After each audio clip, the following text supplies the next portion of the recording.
na Gela fatorana avy hatrany ireo Tailandy mpanao boxe nifanandrana tamin'ireo mpanao moraingy atao ho Siby ny moraingy izay isan'ny fanatanjahantena nentim-paharazana mampiavaka antsika malagasy ary tsy misy itovizany amin'ny boxe. Fanadihadiny Gaëtan Antselav.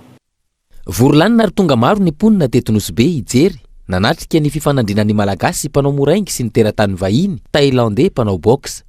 Tsy niandry elakory torana ireo teratany vahiny misy roa tsy nahazaka. Voalohany aloha tamin'ny resaka teknika zegny reo nangataka hoe atao volainy zay ady jiaby mety fa coup de tête fotsy azo atao.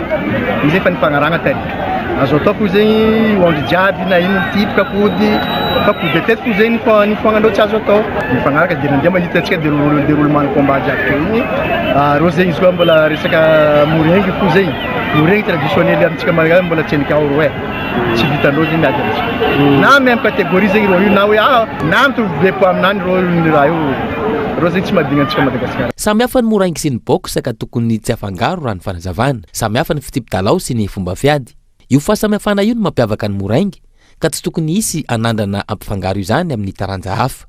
Fomba malagasy atao hoe moraingy zany hoe manana maizazy atsika ty avaratra niany atsika nahita teto rondy araiky fo dia fa tonga dia fa vita ny combat zany hoe tsy ampivelively ny adversaire malagasy ireo Tailandais tsy fantatra na hoe tsy dia mpanao azy ireo fa kanefa matoa niatrika sehatra karazany combat international zay natao ity hita fa araka ny lasa zay nampitaigny vahoaka hoe manana maizazy ireo afghain kanefa le combat niany hitataratra fa tsy fandanja zany ny combat-ny malagasy sy Tailandy. Lalao sy fanatanjahantena nentim-paharazana ary fomba mampanao any amin'ny tapany avaratra tahaka ny ringa avy amin'ny tapany atsimony nosy ny moraingy.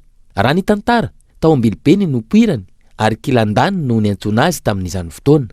Amin'ny alina fotoan'ny diavolana no nanaovana azy tany aloha ka ifamoriny ny tanora avy amin'ny fokotany maromaro manodidina mifanandrina ary mifindra toerana ny fanaovana azy. Lalao tsisy vola ary tsy sangisangy ny moraingy tany am-piandohana.